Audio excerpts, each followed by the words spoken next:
In the rural Victorian town of Warborough, 150 kilometres from Melbourne, Spanish wind turbine manufacturer Acciona has built the largest wind farm in the Southern Hemisphere.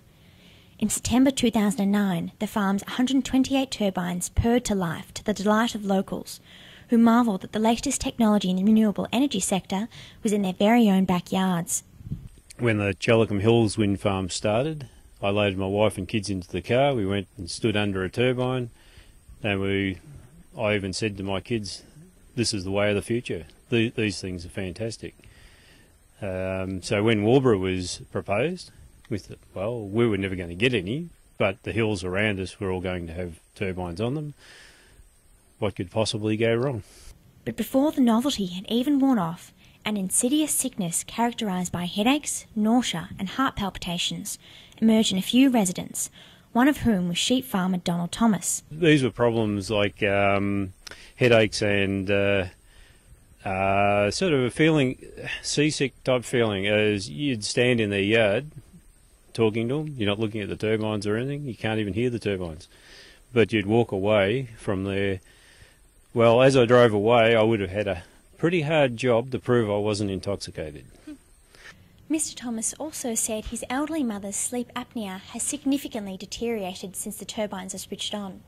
Tricia Kent, Acciona's Director of Communications, is hoping the Senate inquiry will bring an end to these as yet unfounded accusations that are beginning to take their toll on the wind industry. We think it's unfortunate that there has been some debate generated by some anti-wind activists and really based on no evidence and certainly no peer-reviewed scientific or medical evidence. Not all residents complain that the turbines are making them sick. Some, like Steve and Trish Coleman, are just sick of the noise. These things are going 24 hours a day. They're not shutting down like a factory at 5 or 6 o'clock at night. And they keep us awake or wake us up in the middle of the night. So therefore, it's not a very safe workplace that I end up working in the next day.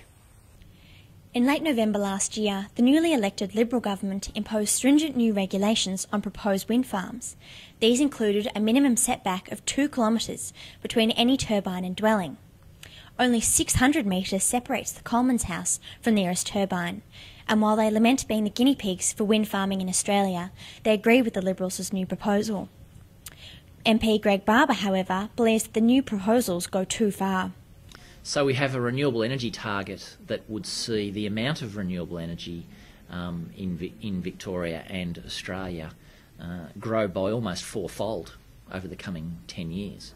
Now, if that target is going to drive the development of wind farms in Australia, if the Liberals in Victoria keep going the way they are, then you'll see a line of wind farms at the South Australian border because we won't have them in Victoria.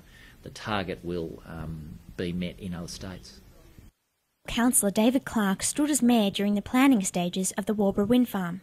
He welcomed the development into the district and remains supportive of its renewable energy contributions today. We're in a situation where we're 800 metres away from the nearest turbine and we can hear the noise in our backyard.